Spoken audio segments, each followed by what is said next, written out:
Close to the shores of Africa, a necklace of small green islands floating in warm seas. They're called the Canary Islands, and they're one of the world's favorite tourist destinations. On March the 27th, 1977, two giant aircraft are heading there. The 650 passengers think they're on their way to paradise. They're on the road to hell. KLM 48. Their planes are diverted to a small airport on the island of Tenerife. As the day goes by, it becomes more and more choked with planes, and a thick fog sets in. Tension mounts. Passengers and crew are impatient to get to their final destination. We're going. Adam 1736, report runway cleared. Okay, we'll report when we're clear. To clear then. What do you say? Is it to clear the Pan Am? Oh, yes.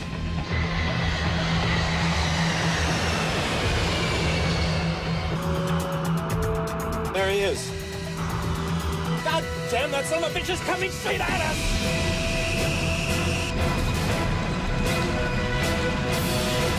God damn.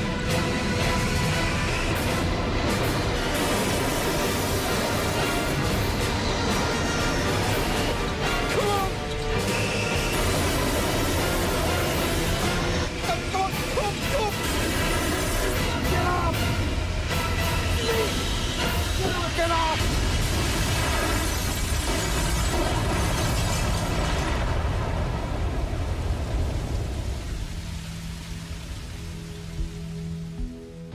Words cannot adequately describe the horror. 583 people died, the worst air disaster in history.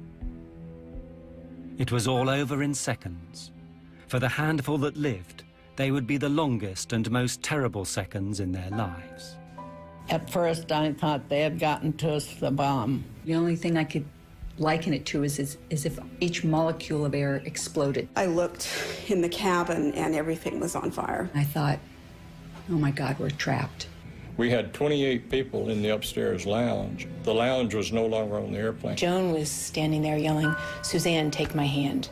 The engines were starting to disintegrate. I lost Joan's hand very quickly. I had put my hands over my face and said, "Lord, today I'll see you." It was a survival mode that kicked in, and it was just get out of that airplane. I said, "I will jump and try and break your fall."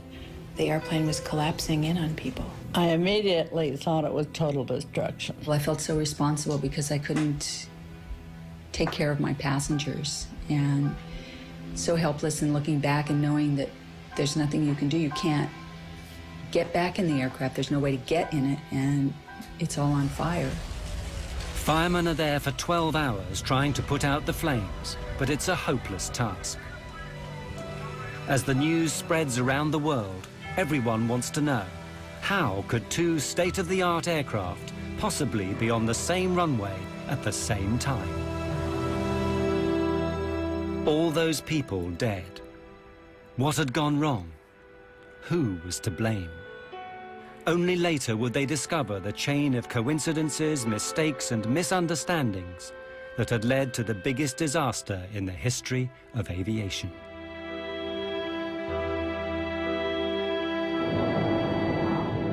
The story begins at midday on the 27th of March. Pan Am Flight 1736 is nearing the Canary Islands. This has been a long, long flight. The plane left Los Angeles via New York the afternoon before. Now the passengers are tired, looking forward to journey's end in the Canaries' capital, Las Palmas. So, you guys been to the Canaries before? You guys ever visited the Canary Islands? Yep. I had a great time there. Golden beaches. Oh. Grilled fish. Midnight swims. I could do with that. But this is the first time I've been routed this way. Me too. It's gone quickly. Yeah. And this particular flight was one of the first ones that was what we named a fly cruise trip. Most of the passengers were retirees. Their destination was Las Palmas. Then they would board a cruise ship and do a 10-day cruise. and then come back, and then they would be picked up again and flown back to the United States. What no one has told the passengers is the Canary Islands have their own local brand of terrorists. They're determined to get independence from Spain, which actually owns the Canary Islands.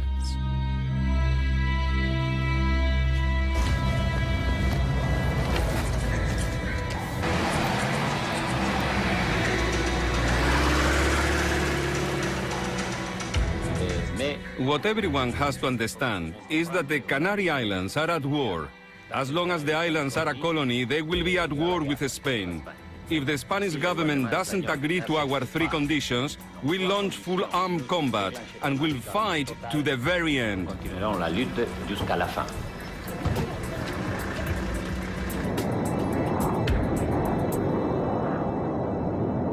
Six hours out of New York? I could do it again. Doesn't time fly when you're having fun? On board the Pan Am plane are 380 passengers, with 11 flight attendants to look after them.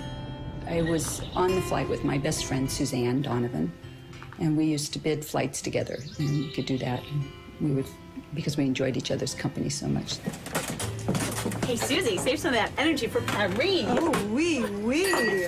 We're just going to go to Las Palmas and drop off the passengers and ferry the aircraft, which means flying it without any passengers, up to Paris and then stay in Paris. Few disasters are ever caused by a single event. It takes a chain of tiny coincidences.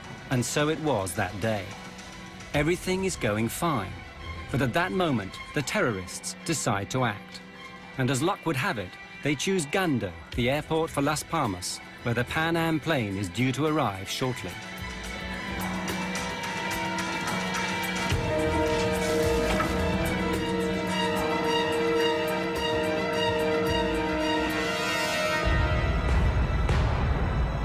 Just ahead of the Pan Am is another jumbo jet from the Dutch airline KLM. It too is heading for Gando Airport with 234 Dutch holidaymakers. The captain of the Dutch plane is Jacob van Zanten. He's KLM's star pilot. It's his face that appears in adverts all over the world. Van Zanten is so senior, he hardly flies anymore. When he's not in the photo studio, he's in a simulator training young pilots, like the man in the next seat, Klaas Meurs. He'd personally given Meurs his license, something which Meurs is not likely to forget. You're just now looking at the arrival information for Gando? Yeah, I'll program in the alternates as well. We can do the briefing anytime. For future reference, I don't like to leave it this late in the flight, okay? I was just rechecking the procedures. No times to worry about here. Good. Thank you. The Dutch passengers are looking forward to journey's end too, but not all of them are going on holiday. 3 are young tour guides who actually live in the Canaries. They've been back to Holland for a seminar and are now returning to their work. It's true. Back in Holland. Yeah. But I'm glad to be getting back to sunny Tenerife. I mean, how many people can say they have banana trees in their back garden? Yeah, well, a week was just good enough for me. I don't know why they sent us back to Holland for those seminars. I mean, really, it's not as if we learn anything. We're not going to suddenly sell more package deals. Hey, we got a free trip home to see our families. I'm not complaining.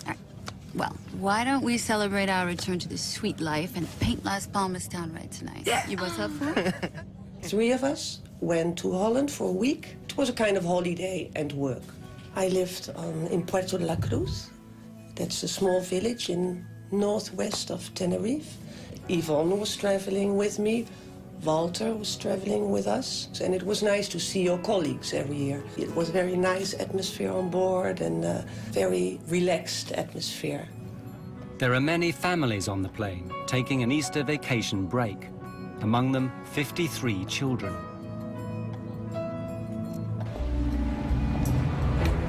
There are 2 bombs in the terminal. You have 10 minutes to save as many lives as you wish. We'll talk again. And so it begins, the first step on the road to disaster.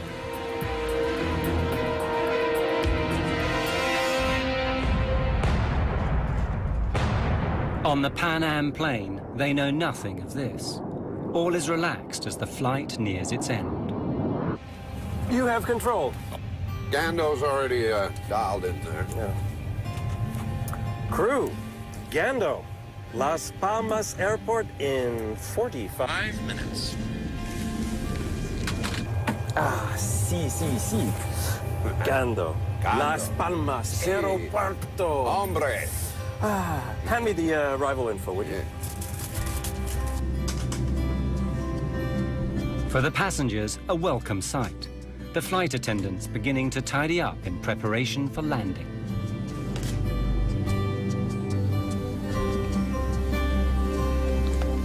Here are your roses. They still look nice and fresh. Oh, lovely. Yes, a friend of mine gave them to me in the airport. I wish somebody would give me roses like that. Here. Oh, take one. I insist. I had worked very hard, and I was ready for a break. I had great anticipation for what we would see and hear and experience. For nearly everyone on board, this is the start of something special, the holiday they've always promised themselves. My husband and I were taking this trip to celebrate our 10th wedding anniversary. It was the first really big trip we've been able to take because we'd been in school forever and didn't have the resources to take a trip like this before. Atención, este es un mensaje de seguridad. Please leave all your belongings behind and exit immediately. All passengers must leave the terminal immediately. Attention all passengers. Leave all your belongings and exit immediately. All passengers must leave the... At Gando Airport, the terrorist bomb explodes, badly injuring a shop assistant. Luckily, she's the only victim so far. Approach. Security here. We've had an explosion in the terminal and we've been told to expect another. We've got to close the airport now. You need to divert all inbound traffic. Of course, right away. Gando, KLM 4805 is with you now. Flight level 350, inbound, request approach. KLM 4805, Gando, the airport is closed. Divert to Los Olivos Airport via Tenerife VOR. Descent flight level 250. Well, how do you like that? I'm in serious danger of missing my dinner. 250 for you now. 50. This diversion is bad news for the Dutch pilots. They're only allowed to fly a certain number of hours, and they still have to get back to Amsterdam.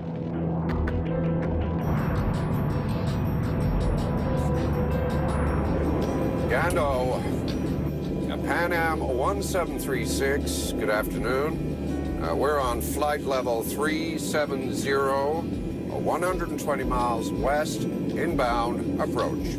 Pan Am 1736, Gando, the airport is closed. Divert to Los Olivos Airport via Tenerife VOR. Descent flight level 250. We filled her up at New York. Asked them if we can wait. What would you say, George? 2 hours up here? 2 hours easy. Gando, 1736 requests a hold over Las Palmas. We have enough fuel to wait about 2 hours. Negative, sir. I say again, the airport is closed. We had an explosion in the terminal. There's already a long line of aircraft in front of you. Expect halts at Los Olivos. Contact Canaries approach now on 118.5. Well, that's just great. I think they just had so much traffic to deal with, they didn't have time to even consider giving an airplane clearance to hold or whatever. So that's what I assumed, that they had made up their mind, that they were just diverting everyone to Tenerife. So now both jumbo jets, along with many other aircraft, find themselves heading for Los Rodeos Airport on the island of Tenerife, half an hour away. It turns out to be a regional airport, more used to dealing with light aircraft than Boeing 747s. It has only one runway and about as much parking space as the average supermarket. But it's the only airport within striking distance.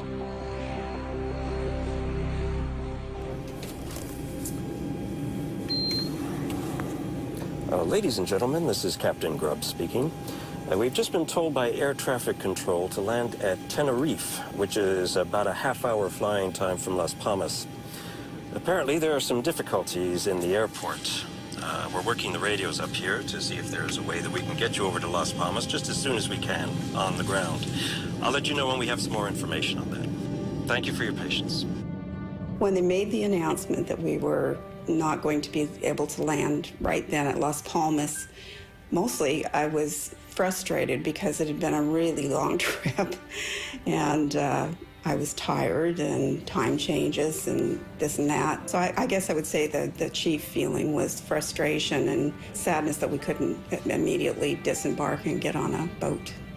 People were not happy about this because it was not a good omen, you know. It was not a good omen having this take place. For the air traffic controllers at Los Rodeos, it's not good news either. It's Sunday, and they're short-staffed. In the tower, there are only the two of them. Enough on a normal day, but today there threatens to be as much traffic as a motorway on a bank holiday Monday. The hell are they thinking? What do they want? That makes 4 planes already and 2 747s on their way. So what have we got? Pan Am 747, KLM 747. KLM 4805, you are number 3 behind the 737. Report outer marker. 4805, follow the 737, report outer marker. My God, I've seen postage stamps bigger than this place. God, we're gonna get boxed in here. God damn it. Anyone care to hear about the landing checklist? Klaas, you're flying. You've got to call the landing checklist. Landing checklist, please. Auto brake? On medium, you never know. Runway is short, and on top of it might be slippery. Be careful. Lima Tango 107, you are clear to descend to flight level 80, holding pattern. At Los Rodeos, planes are pouring in one after the other. Sunjet 282, switch to ground now on 118.7. Sunjet 282, switching to 118.7. Good day. God damn it. Of all the days this has to happen, just when Spain is gonna teach Hungary a lesson in football. I don't know. For sure, it's bad timing. How are we supposed to get all these planes down? That Sunday, the two controllers find themselves thrust into a situation that's way over their heads. Los Rodeos had never seen so many big aircraft all at once. Contact standby for taxi clearance. Sunjet will take your place. You can begin your taxi just after it passes behind you. Brake, Spantax, hold on. Hey, say, where are you gonna put the KLM? Next to the breathing 737. No choice. Still waiting for the Pan Am 747. Yeah, but that's 2 large carriers. It won't be easy to handle. You gotta leave some room for these other planes that want to roll. Pan Am 1736, leave level 230 now for level 120, call back crossing 180. The Pan Am plane begins its approach. Now 1736 cleared to flight level 120, report crossing 180. The passengers are fed up. After 13 hours in the air, they're wondering when it's all going to end. Say, why the diversion? Is anything wrong at the airport? No, just a slight technical difficulty. It'll be cleared up in no time. Nothing serious? No, nothing to worry about. At the back of everyone's minds is, how long is this diversion going to last? Is it going to jeopardize their cruise? Will they miss the boat? Their tour guide reassures them. Hello, everyone. This is Beaumont speaking. Ladies and gentlemen, our cruise ship, the Golden Odyssey, has got its engines running and will, I've been told, come out to pick us up if this delay should continue. So it will be just a few minutes longer. Please bear with us.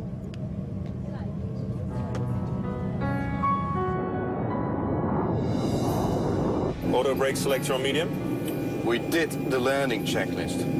Auto brakes, medium.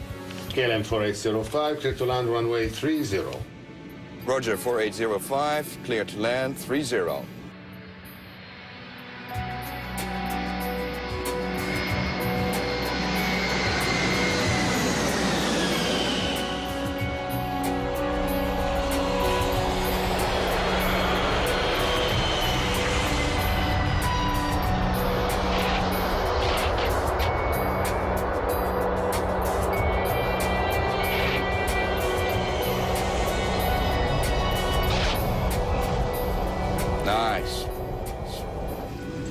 clever kiss landing. Nice and smooth. Grandma didn't spill her tea.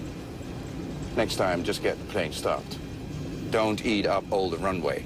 You never know. Okay?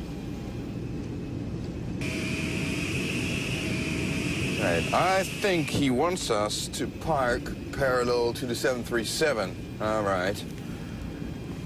You've got room on my side. You can turn. Stop. Brake here. Stop. All right. That'll do. That'll do. Good, good, good. Los Radios ground. KLM 4805. 4805 ground? Yes. Any idea how long we're going to be here? Negative 4805. We're waiting for the word from Gondo.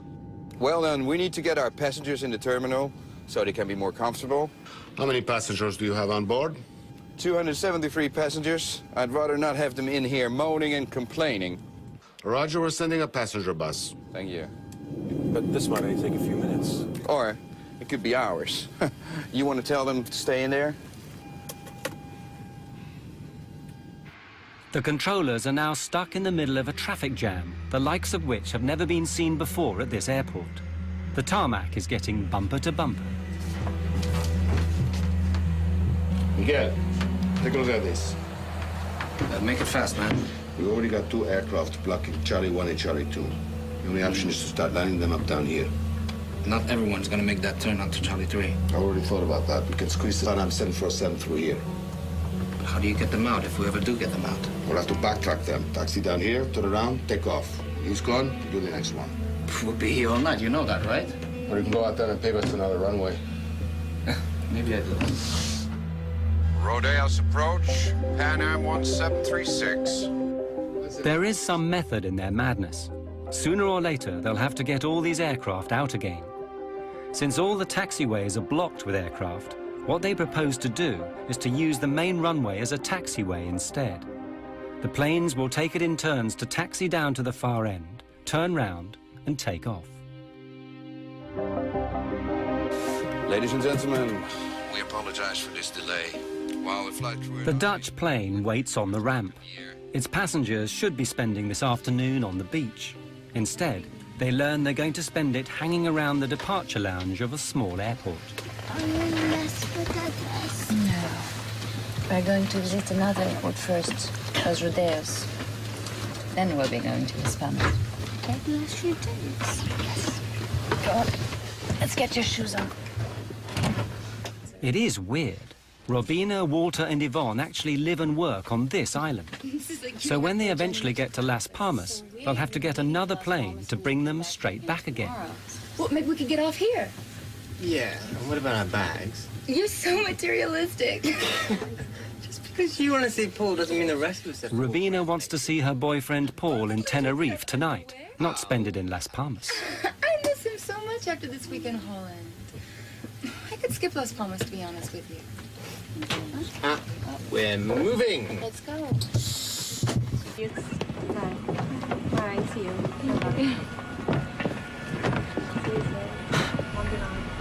You all right? Yeah. You don't look it. It's not right. There's all these planes. I get a bad feeling about this. Because of a terrorist bomb explosion, dozens of planes have been diverted to a small airport on the island of Tenerife in the Canaries. One of the first to arrive is a KLM jumbo jet. Its passengers are taken to the terminal. But what with those arriving, those departing, and those, like the Dutch, who are in transit, the little terminal is becoming overwhelmed.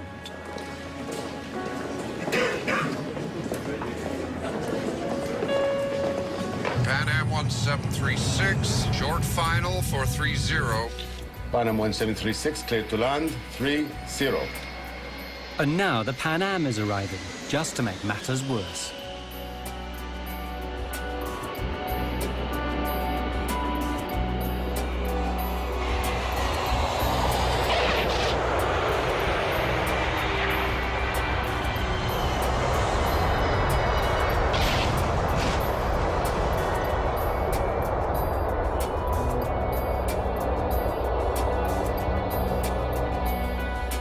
1736 at the end of the runway. You have a follow me for taxi instructions. Have you got him inside?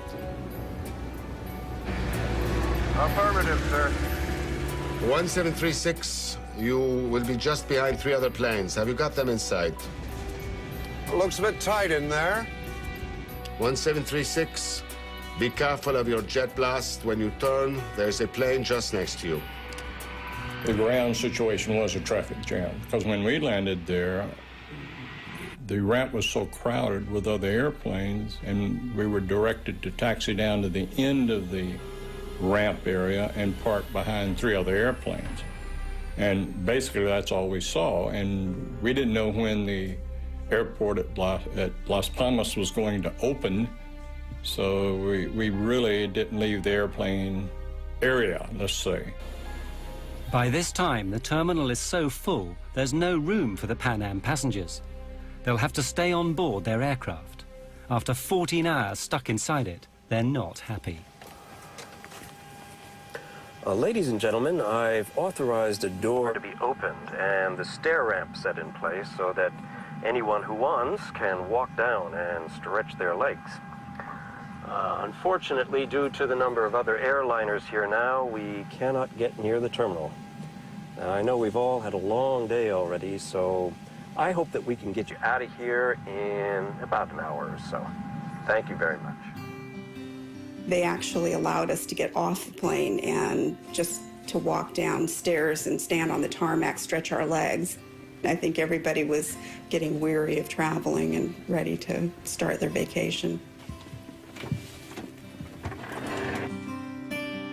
They opened the doors to give us air and we could look out. It was cloudy and overcast. It kept darkening down and was not nice, like we had hoped it would be.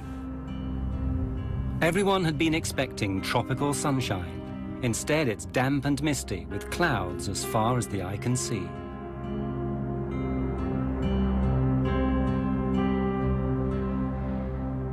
I'm worried we're going to get caught by this fog. All we need now is for them to close down that runway. Yeah, we need them to get a move on, or else we'll be spending the night here, and then hello duty time limits. Any idea of how much longer we've got before we need to get other crew down to take over? Yeah, well, it says here that the company time limits are 10 hours of flight and an amplitude of 13 hours, and that's with 1 stopover. But if there are 2, it goes down to 9 and 11.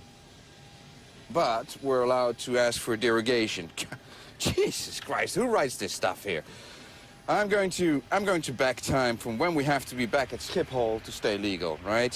What happens if we go over the civil and company time limits? Well, you get hung out to dry. You lose your license, your career, everything.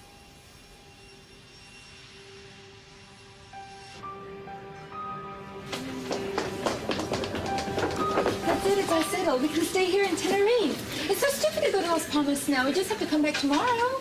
And Paul's waiting. Let's get a taxi. Hey, slow down. Can't Paul wait another 24 hours? And they were making plans, you know, we're going to have dinner here, and then we're going to have a drink there, and we just wanted to go back to him. In the end, it's love that saves Rubina.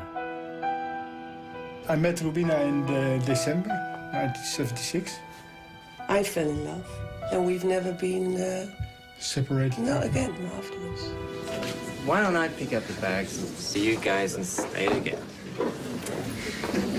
Stay.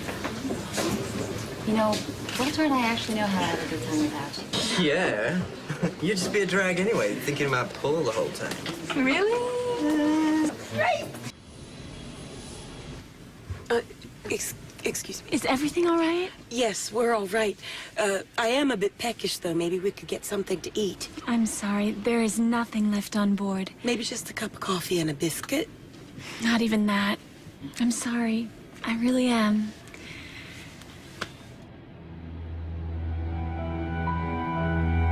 That was a long 4 hours without coffee or pop or anything. We had no food to serve. We had only the one meal that had been boarded in New York. We'd already served that before landing. That was really all we had to serve. In the tower, the two controllers are also getting fed up. All the aircraft are in now, so there's nothing to do except listen to the football on the radio and worry. Clouds are gathering over the airport. Looks like we might have a campana. Yeah, these clouds are ready to jump down. A little more coastal wind, a drop in temperature, and we'll be covered in clouds. Better get a move on or they won't be taking off. Rodeos, Gando. Rodeos, go ahead. Gando to Tenerife ATC, we've just reopened. Temperature is 20 degrees. Winds light and variable. Arrivals raining 2-4. Gando will start sending them your way. We're at 14 degrees, fog and light rain. They'll be glad to get out of here. Let's get started. It should be tricky getting all these planes in line. Oh, we'll be all right. We'll just have to take it slow. No doubt about that. I just hope we won't still be here tomorrow. At last, everyone can leave. Well, here we go. To all aircraft, Gando is reopened. You can ask for startup and clearances at your discretion. Ladies and gentlemen, may I have your attention, please? Gando Airport has reopened. Your flights will be reporting short. Please make your way back to the gate as quickly as possible when your flight is called. Thank you for your attention. Para el embarque. Boarding was very complicated because when the passengers were called for their flights, they were scattered throughout the airport, in the cafeteria or buying souvenirs. We had to go around the map, and in fact, some passengers never did board the aircraft. Okay, right, so we need to leave within the hour, then make it a short stopover at Las Palmas, and we'll stay legal, all right? Willem, since we're trapped in here until the passengers get back, we might as well take on some fuel. Yeah, no, let's do that at Gando. It's less expensive there, right? Yeah, exactly. I mean, we've got enough to... There might be many planes wanting fuel at Las Palmas. Huh? Or who knows? We'll be in a hold if Gando's flood closed down again. While I'm sitting here in this seat, I make the decisions. You might have a point there. Refueling before they take off will affect everything that happens from now on. Ramp KLM 4805 requesting refueling.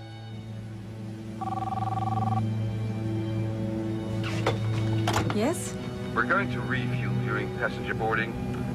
Apply the necessary security measures. Information lights on, toboggans armed for doors without step ladders. And do you know when we will be in the air again?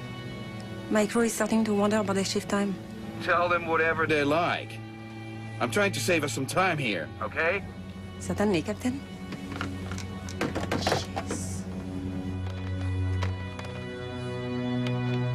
In order to keep the weight down at takeoff, the normal practice is to take on just the amount of fuel you need, plus a margin for safety. But the Dutch captain takes on 55 tons, enough to get him not just to Las Palmas, but all the way back to Amsterdam. That decision will have unexpected consequences for everyone. KLM 4805, passengers continuing to Las Palmas, Canal Port. Inside the terminal, all the passengers are called to rejoin their flights, but 2 Dutch children are missing. They've slipped outside to explore. You go this way, I'll go check the bathroom.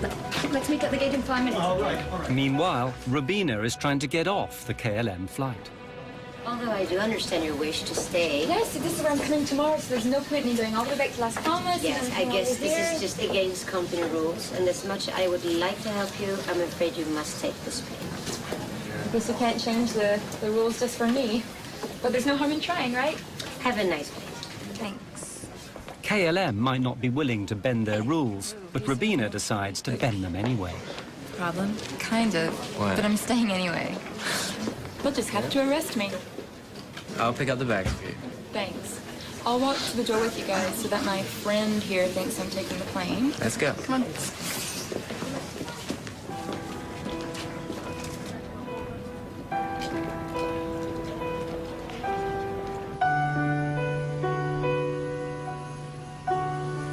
well, they wanted me to go with them. And they really tried to persuade me, and I tried to persuade them to stay, you know. And, yeah, but that's how it goes. Fortune had smiled upon Robina van Lanschot. Of the 234 passengers on her flight, she would be the only one left alive.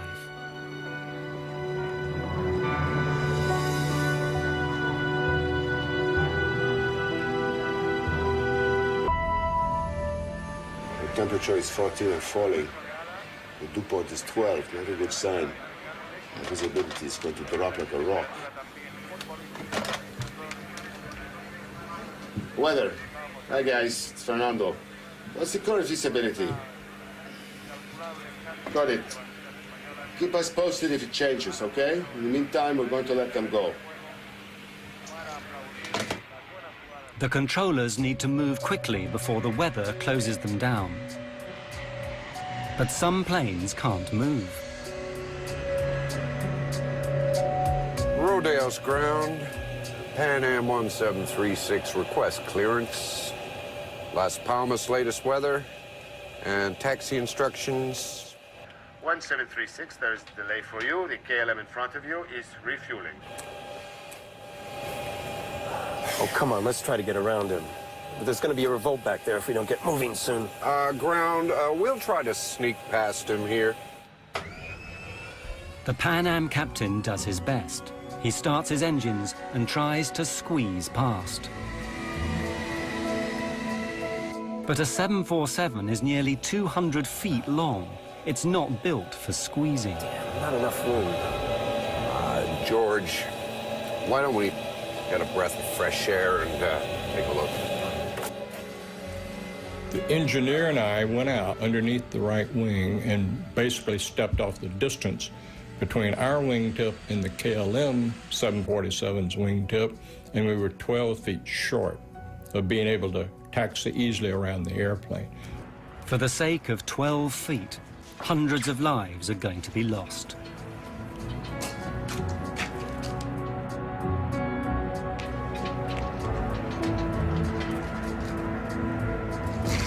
Did you notice that when we were coming in? The volcano, amazing, isn't it? Legend has it the devil himself lives on Mount Teide. 12,000 feet, highest point in Spain. It's always in the clouds. He must get socked in here all the time. Yeah, warm, moist air comes screaming across the Atlantic, hits this island, gets cooled down, and wham, you're in the soup. And the tourists start screaming. KLM 4805, this is Pan Am 1736. How's Anthony? We're stuck behind you guys. Have you got any idea as to what time you'll be rolling? 35 minutes, KLM out. He hung up. Oh. Nice man. We're stuck behind him, that's all he's got to say. What an ass. On the KLM, more frustration. That's the count. We're missing 4. It must be the family from row 33. All right. I'll let you tell the captain. I'll help prepare the cabin for takeoff. Gee, thanks. I know. Roberto, you have to find them. Please, hurry up. Please. Captain, Yes. What is it now? we're missing 4 passengers. We have 273 passengers back there who will be spending the night in here if we don't get moving. Now, unless you want to be locked in there with them, I suggest you get over to the terminal and drag them in here now! On the Pan Am plane, the passengers have had enough. Most of them left home some 18 or 20 hours previously. They've been up all night, stuck in an airplane seat. They're tired, jet-lagged, and they understand less and less why all these other planes seem to be taking off, but not them.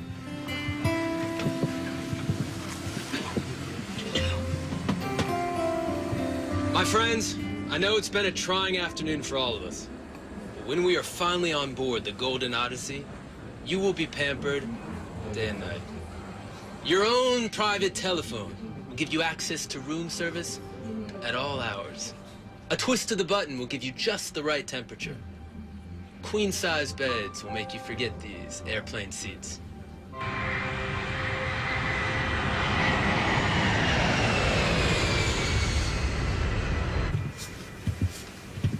Miss, I can see the other planes are taking off. What's the holdup?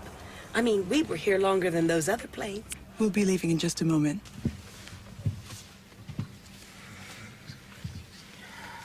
Keep thinking of Paris, I guess. You can keep thinking about it. Yep. Moulin Rouge, maybe? The old Moulin Rouge. Dancing girls? Dancing girls. Da, da, da, da, ya, pa, pa, pa, pa, pa, pa. Ya, ya, ya, ya, pa, pa, pa, ra, pa, pam. Da, da, da, da, Ay, ya, da, pa, pa, pa, pa, pa, pa. Dum, dum, dum, pa, pa, whoop, pa, pa, pa, pa, pa, pa, pa, pa, pa, pa, pa, pa, pa, pa, pa, pa, pa, pa. Bum, bum, bum. You ever get there? We get there. Around about this time, the ground controller, Roberto, manages to find the two missing Dutch children. Where have you been? Come on. Hurry up. They're only waiting for you to take off.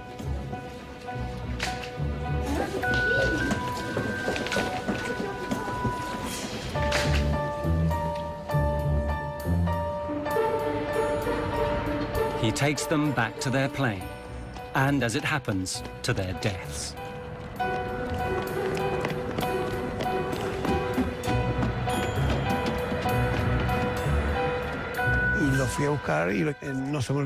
I never forget that.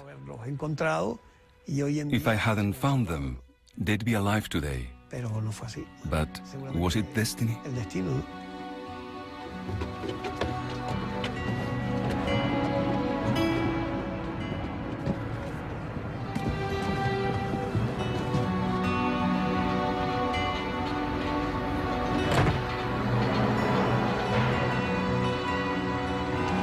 Station calling to start.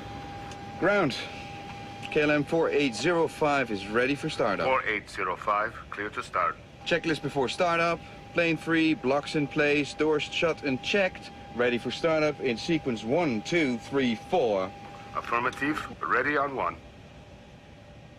The KLM pilots start their engines one by one and prepare to go back out onto the runway for takeoff.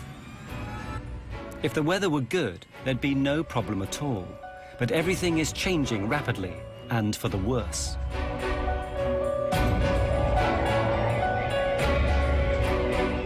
Vaccine company is here. Visibility is right down. We've fallen from 10 to 3 kilometers in the past half hour. But there's good wind. There will be some hole. Yeah, but let's face it, the weather's not going to get any better.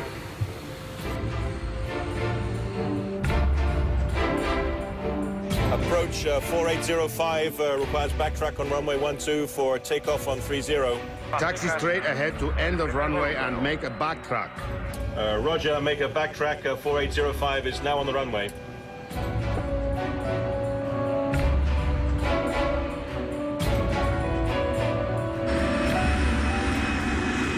The KLM is now back on the runway.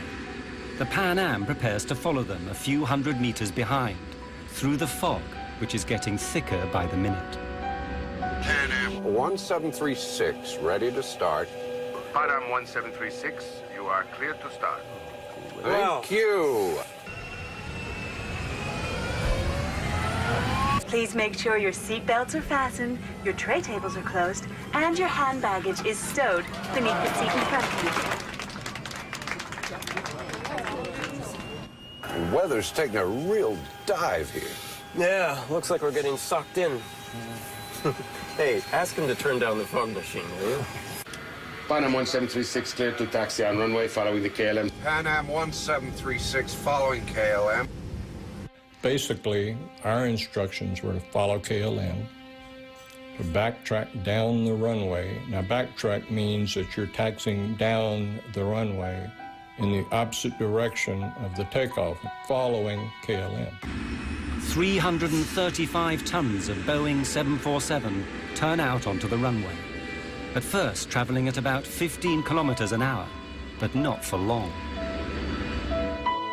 A fog bank started on the right hill.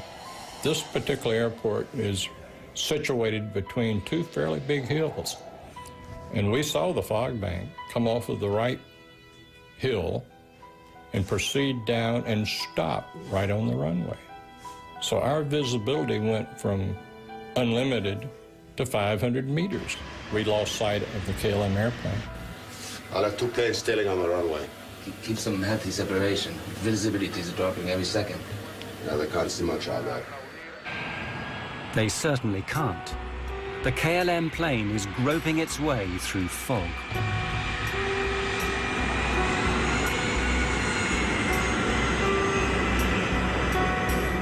Can barely see the pavement.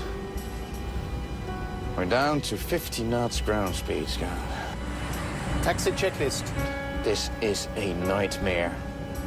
We'll never make the limits at this rate. And I really don't want to be spending the night at Las Palmas. I'll give headquarters a call. Taxi checklist. Please. EPR, ADI, safety compass. Compared and checked. Okay, we're massing 200 tons with 55 tons of fuel. The parameters are checked and verified by myself. Rolling checklist completed. The two aircraft are following each other on the same runway, but no one can see a thing. Everyone is nervous, especially the American pilots.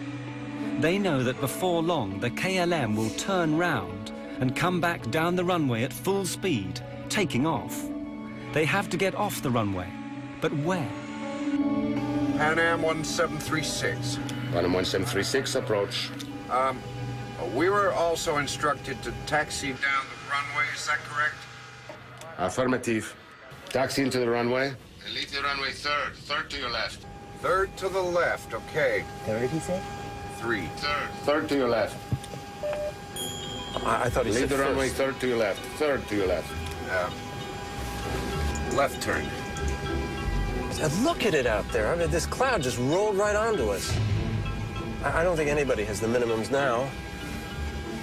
In a 747, the pilots are more than 10 meters off the ground. It's very difficult to see out.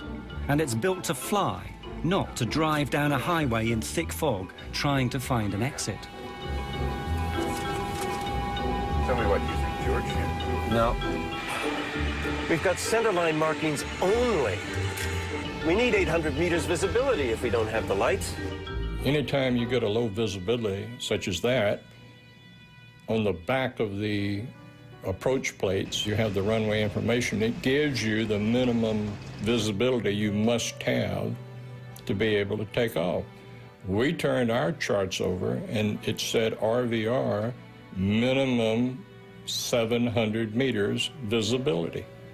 So we assumed that with that, he'd just given us 500 meters. We couldn't take off.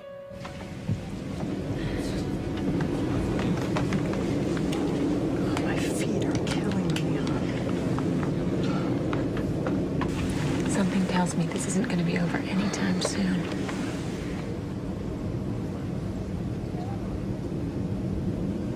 KLM 4805, how many taxiway did you pass?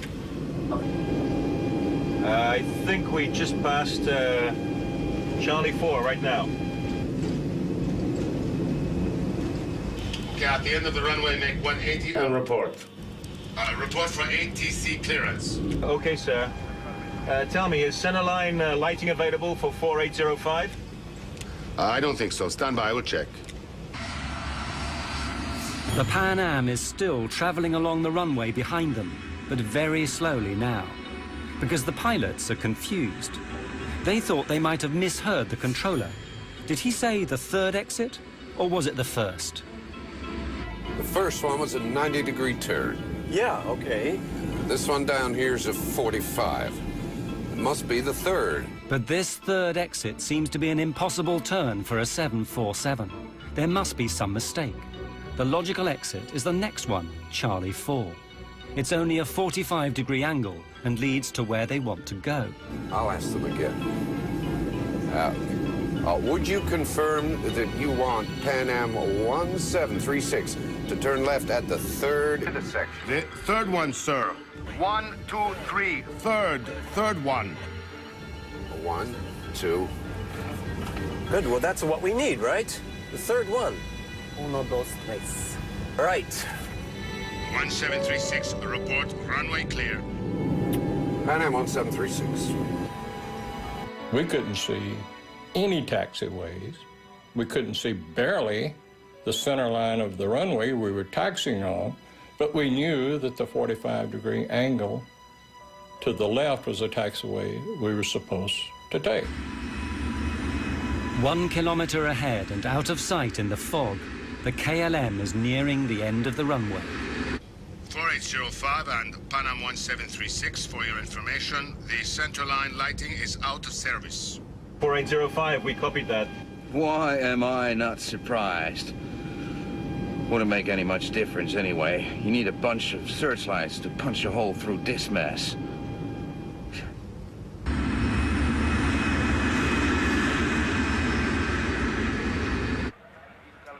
Back in the control tower, things are becoming stressful too. For several minutes, they've been unable to see either of these two big jumbo jets on the runway. They don't have ground radar like a big airport. To all intents and purposes, they're working blind.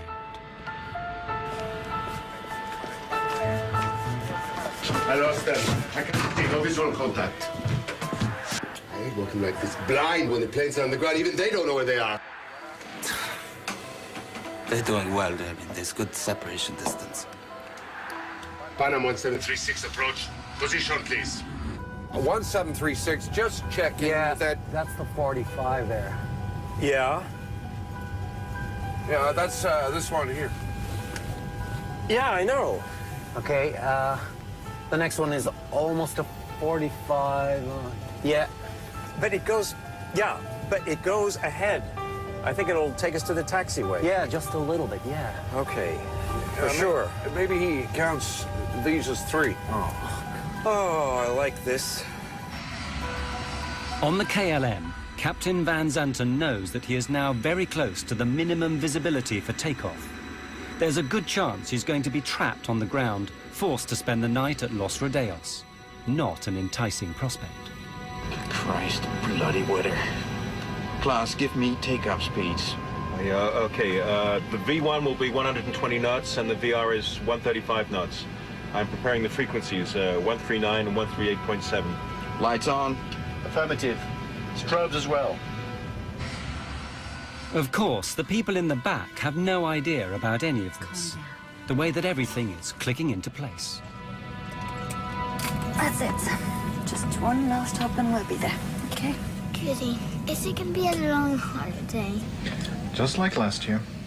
The only thing which might alert them is the fact that the view from their windows is now down to just a few dozen meters. Where's the wing gone? It's hidden by the fog. What? A frog? A big green frog? Don't be silly, just calm down.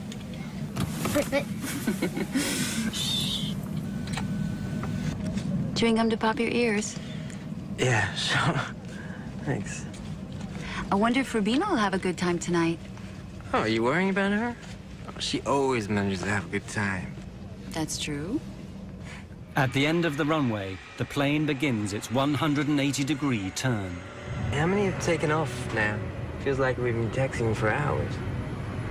I can't see anything. Do you think they can see any better out the front? Maybe, yeah. No? There's a lot of fog out there. It's just after 5 p.m. The two aircraft are now face to face, a kilometer apart, unable to see each other in the fog. Okay, we're on the numbers now. Can't be far from the threshold. We can just about see the white center line. I've left the body gear on to have you turn around. I've got 8 greens for the undercarriage. Wipers on. Lights are on. I said wipers on. All right, there you go. Okay, we have 700 meters visibility here now. Wait a minute. We don't have ATC clearance. I know that. Go ahead, ask. KLM 4805 is now ready for takeoff. We're waiting for ATC clearance. KLM 4805, you're clear to the Papa Beacon. Climb to and maintain... ATC clearance is the route the aircraft intends to take once it's left Los Rodeos. But it's not permission to take off. That has to be obtained separately. Las Palmas VOR. Roger, sir. We're cleared to the Papa Beacon, flight level 90. Right turn out 040 until intercepting the 325. We're going. No! Stand by for takeoff, I will call you. And we're still taxiing down the runway. Pan Am 1736. Pan Am 1736, report runway clear. Okay, we'll report when we're clear. Thank you, 1736. He asked us, were we off the runway? And I responded back, negative. We are still on the runway, but we will report clear of the runway. That was the last thing I said over the radio. Let's get the hell out of here. Yeah, he's anxious, isn't he? Yeah, and now he's in a rush.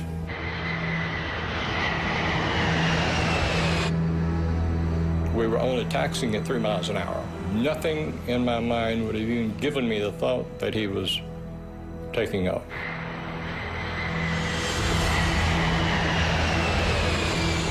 Isn't it clear then? What do you say? Isn't it clear that Pan Am? Oh, yes. The die is cast. With every second, the KLM is going faster and faster. At the same moment, the Pan Am reaches the number 4 exit and begins to turn off the runway. God damn, that son of a bitch is coming straight at us!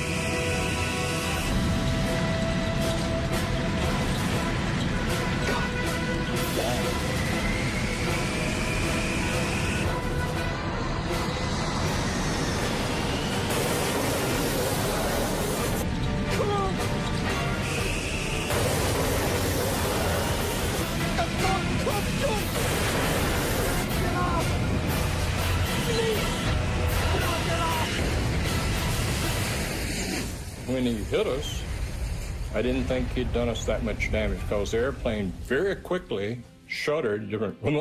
The first thing was this huge, loud noise, and the only thing I could liken it to is as if each molecule of air exploded. That's the way I thought of it afterwards. It just was so loud. At first, I thought they had gotten to us the bomb, and it came up and slammed down. The lights went out, and flames came through.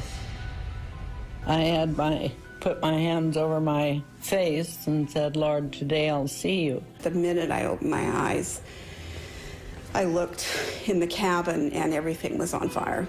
All the windows were going in the cockpit. I looked out to the right wing was on fire. I looked back to the left. We had 28 people in the upstairs lounge. The lounge was no longer on the airplane. It was just a big hole there. And I could see all the way to the tail of the airplane, just like someone had taken a big knife and cut the top off. People were just sitting in their seats. They weren't moving. I don't know why. Yeah, in normal circumstances, you're supposed to wait for a command, but it was clear you didn't need to wait for a command in this situation. There was fire, and I shouted to Suzanne, fire on the wing. She ran back to my exit and saw Suzanne standing there, getting ready to open the door, and just saw the door crumple like cheap tinfoil. And I thought, oh my God, we're trapped. I was staring at the door, and I yelled, unfasten your seatbelts, remove your shoes, leave everything, come this way. And as I stared at the door, a jagged hole seemed to open up in the roof over the door. And the next thing I knew, I was outside that. I don't know how I got out there. Joan was standing there yelling, Suzanne, take my hand. And I was standing above the level of the door on fuselage rubble pieces. And I leaned down and said to Suzanne, give me your hand. She grabbed me out with one hand. I mean, I don't know how she lifted me. And then we were standing up on top of almost on top of this airplane. And I thought, it's really a long ways down. If we jump, we're gonna break our legs. We were on debris. It was like ice flows, big chunks of fuselage kind of moving all around. The engines were starting to disintegrate already. We could hear them disintegrating and throwing metal. I lost Joan's hand very quickly, so I jumped. And it seemed like the leap from a second-story building. The captain, he elected to jump down in the first-class section of the airplane. And when he hit the first-class floor, the floor collapsed and he fell on down into the cargo area. It was so hot that the oxygen bottles exploded and burned him very badly, as a matter of fact. It was a survival mode that kicked in, and it was just get out of that airplane.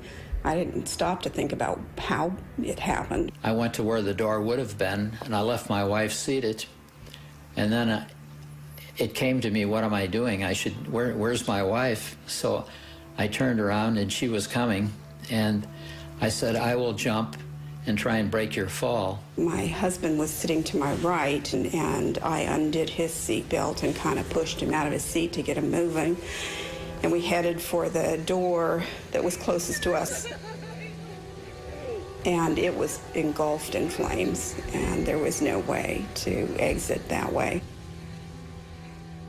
I looked over, and at some point, someone had opened the other door, which was amazing to me. And I just yelled over here and headed toward the door on the other side, which was, again, the wing door. In the haste to get out of the burning plane, Karen became separated from her husband. He died in the flames.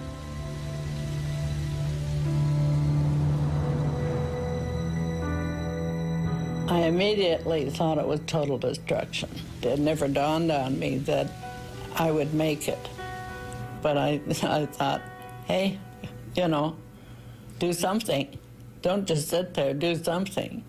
I just went over the seat backs, and I'm not that athletic really, but I went over 3 rows of seats. One man was sitting there looking like I need help, but I couldn't help him. When KLM hit us, all communication stopped. The tower called and couldn't get any response from either the KLM or ourselves. There was an airplane in the holding pattern right above Tenerife. Called the tower and said, I see smoke and wreckage on your runway. Rodeo's approach Sterling 105. We're downwind from runway 30 and something's glowing on the field. Looks like a fire. Are you aware of any fire? Shit, this can't be true!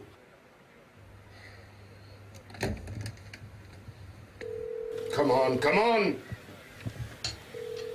Come on, come on! He hits the emergency warning. After KLM hit us, he went on down the runway and hit on the runway 1,500 feet down, closer to the tower. So when the fire truck and the ambulance came out, they got to him first. So no one came to us for quite a while. As a matter of fact, I remember thinking, I wonder why somebody hasn't gotten out here to help us.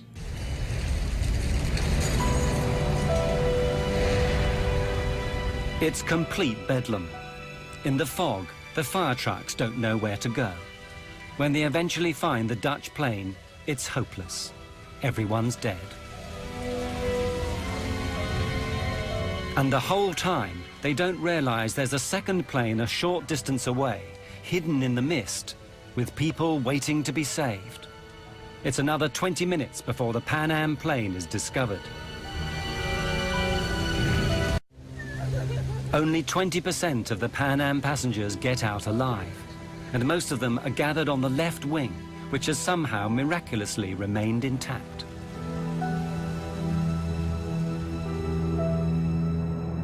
The entire left wing of the airplane was covered with passengers.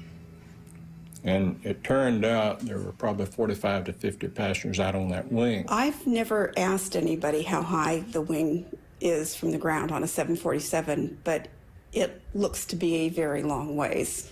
And I cut open my head and fractured my foot. My wife jumped after me, and she said, I cannot walk. And I dragged her on her side for probably a block and a half away from the plane. The motors were going full tilt, and I didn't want to get over where the motors were, so I sat down by the body of the plane. I had no comprehension at that moment that I would be jumping off the wing and... In the debris, you knew there were trapped passengers and people, and there was absolutely nothing you could do to help because the airplane was collapsing in on people. Only one door was opened by a crew member, and that was one of the black flight attendants who did that. And she lost her life when the engine disintegrated and debris hit her.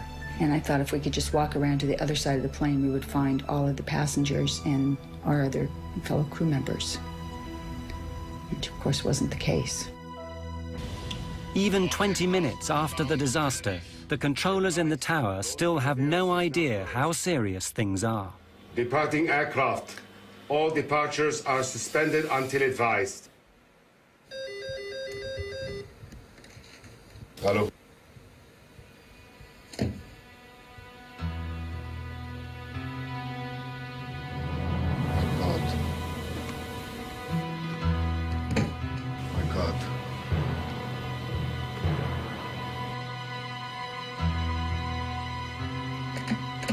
I'll get a local fire out here. Notify the ambulance. We have an emergency. We need every vehicle they've got. We're done. This can't be our fault, I mean, I told him to clear the taxiway.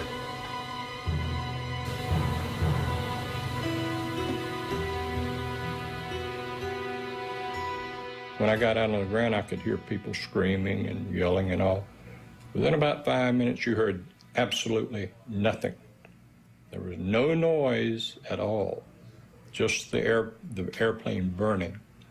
I asked one of our medical directors later on what he calls that, and he said that when you have a fire that hot and that much of a fire, it consumes all of the oxygen in there, and people basically suffocate.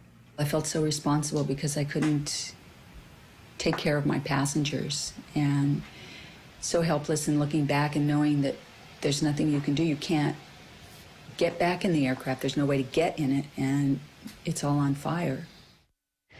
Of the KLM plane, very little remains. It had continued flying for another 400 meters before slamming into the ground.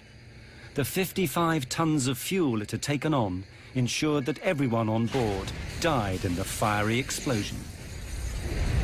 It was personal vehicles, cars and trucks that seemed to come onto the grass and gather up people. About 75% of our surviving passengers got to the hospital in taxicabs.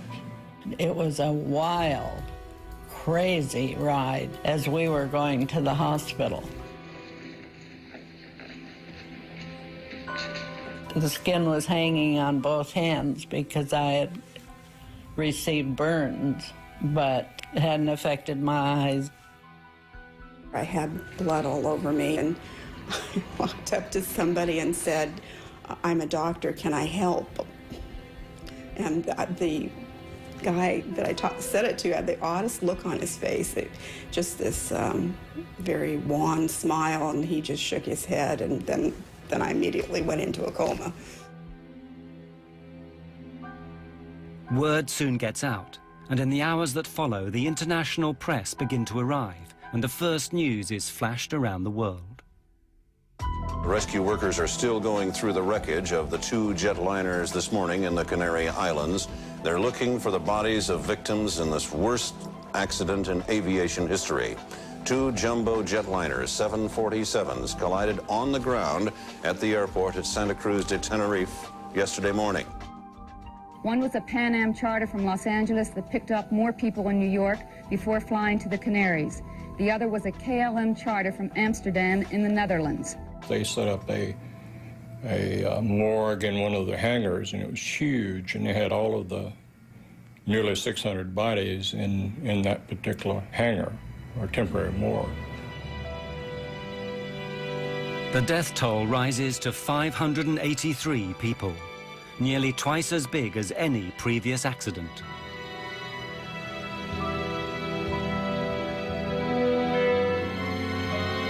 And then everyone begins asking the same questions.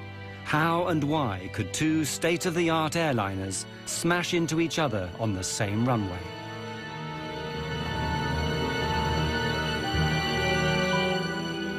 Very soon, a whole army of investigators begins arriving from the 3 countries involved, Spain, Holland, and the United States. Under the rules that govern this sort of thing, they all have a right to be there, but that doesn't mean they're going to get along. In Spain, the military still runs everything, including aviation. When the American team from the National Transportation Safety Board arrives, the Spanish general in charge won't even let them into the room. I sneaked in, and I went to the general and told him, "The general, my name is Luis Carmona. I represent the U.S. government, the NTSB, and I am here to participate in the investigation. He answered back to me, I represent the king, and you get out. So as I was walking out, he looked at me again and he said, hey, you don't look American. And I told him, well, yes, I am an American, but I was born in Cuba. And he said, well, so did I. I was also born in Cuba. So he turned around and he asked me questions and asked me to bring my team in, and we started doing the accident investigation then. The investigators discover the chain of coincidences that had led remorselessly to the deaths of 583 people. If any one of them had not occurred, neither would the accident. The first had nothing to do with airplanes, a terrorist bombing perpetrated by a small group fighting for their independence. Their intent was to create publicity for their cause. In that, they certainly succeeded. There are 2 bombs in the terminal. You have 10 minutes to save as many lives as you wish.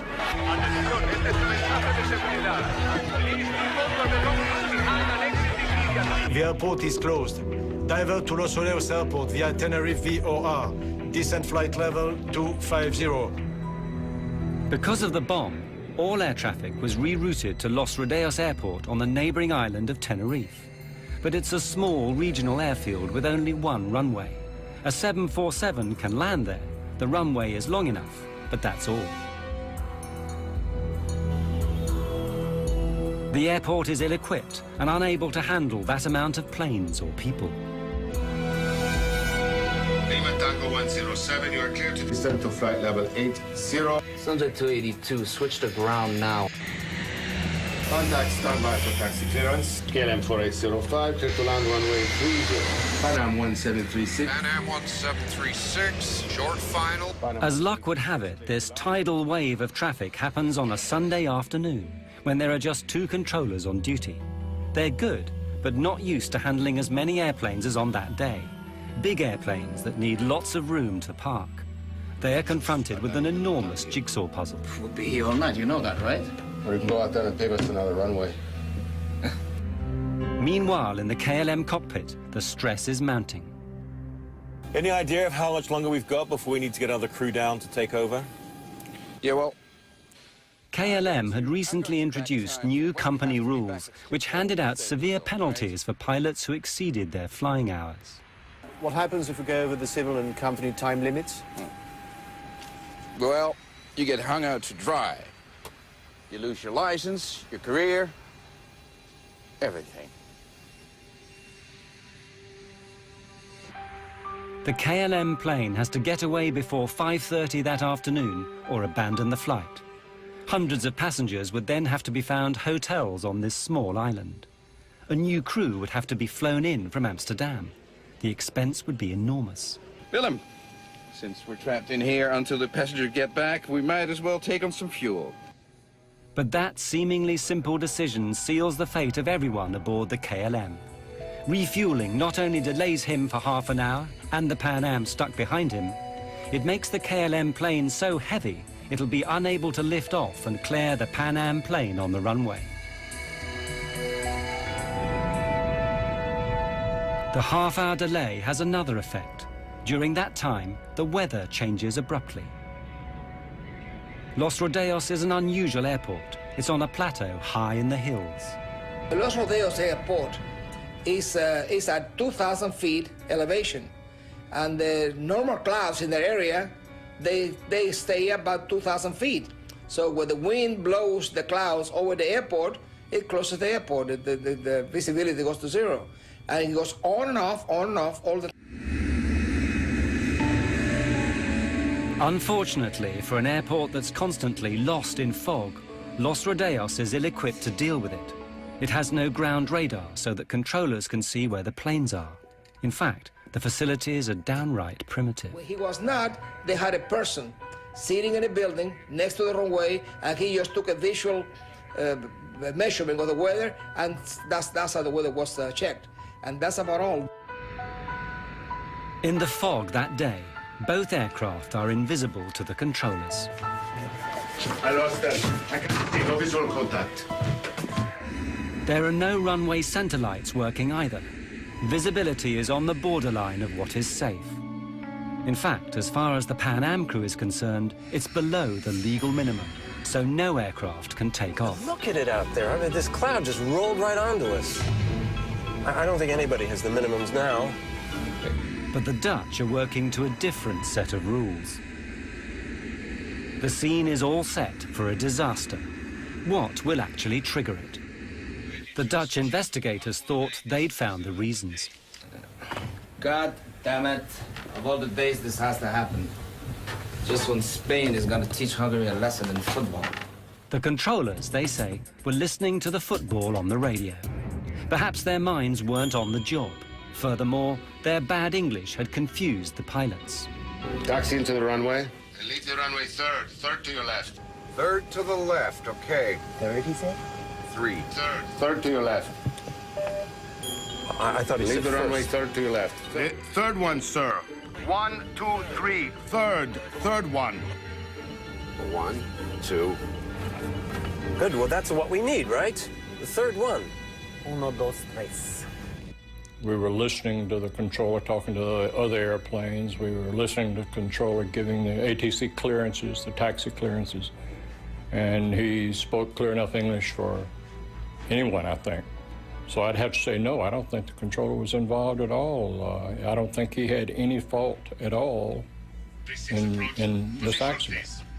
1736, just check in with that. That's the 45 there.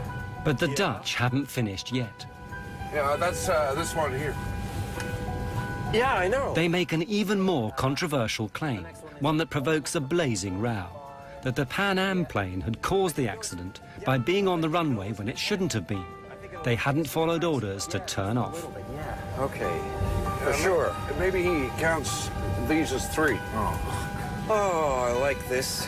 They were going to taxiway 4. He was instructed to go on 3, but he had to go 4 because taxiway number 4 was the one that had 45 degrees, and it was easy for the 747 to access it. We said, confirm which taxiway you want to take, and he says, the third on your left, 1, 2, 3, the third on your left.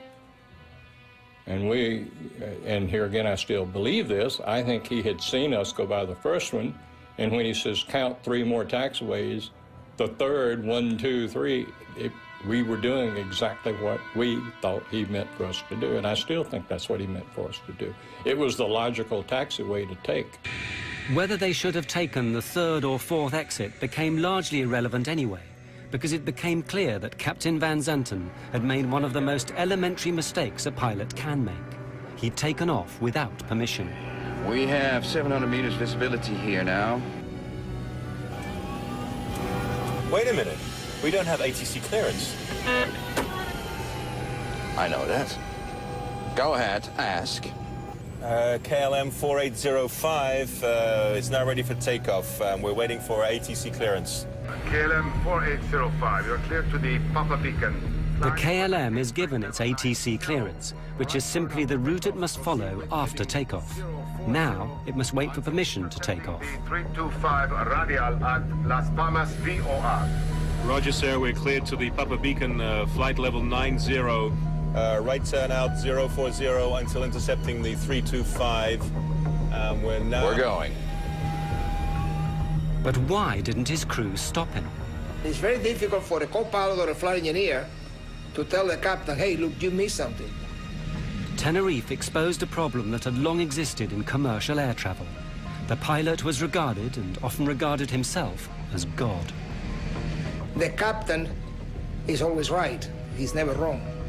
No junior officer was ever going to contradict the airline's top pilot, the man who'd given him his license. Panam 1736, report runway cleared.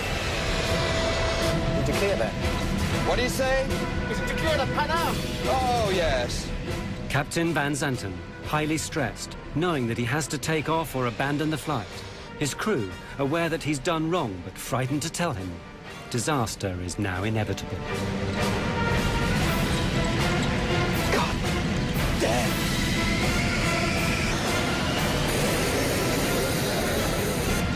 Come.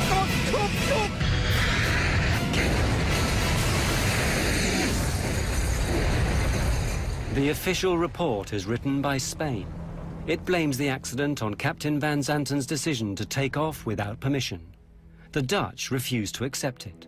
They publish their own report, blaming language difficulties and the general confusion at Los Rodeos. What I learned from the Tenerife accident is that regardless of how well qualified, experienced, professional, and exact professional you are, okay, accidents, as long as human beings are involved, accidents can always take place. The insurers pay out a record sum, $2 billion in today's money. As for the survivors, the images of the 27th of March will always be with them. They've just learned to live with them, that's all.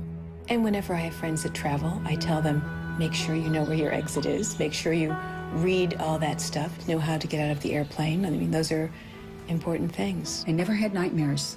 I had only dreams about being helpless and being at an airport behind a big, thick window and watching an airplane take off and knowing that it was going to crash and wanting to shout out, but there's this big, thick glass window. You're just helpless, and that's what you feel, is this, because our responsibility is to take care of everyone, and that's what we want to do, and we couldn't do it. We couldn't save them. The loss of my husband had a tremendous impact on my life, on my son's lives, on my extended family's lives. It was huge. Then you can see how strange life is, you know, that things like that happen, that you get off and they go on, and perhaps if the plane left a minute later, it wouldn't have happened. I think it brought home to me how quickly you can leave this life and how everyone should enjoy life every and each day as much as you possibly can. Well, after the crash, I decided to start a family. I thought maybe I will stay home and have children. I thought, you know, my friends have died, and if I let myself sit in this little apartment, it's going to be as if I'm curled up and died, and that's not fair to them. I can honor them best by living a life, a full life, and not being afraid. I am blessed because I do not have any horror left over from the accident. I felt ashamed the first while. And a long time I thought, you know, I wish I died, because I felt very bad. I was scared for quite a while after the crash, but I knew if I flew with Joan, she would pull me out again. I had to quit the NTSB. I didn't retire. I felt so bad that I became ill. I had to go to a doctor and get some medication because I got sick. I went back to Tenerife, my wife and I had a driver take me out to the airport and show me the runway, and I looked at it all. I did it all over again. And then I went back and took the Golden Odyssey steamship from the Royal Cruise Line to sort of complete the situation which I had missed.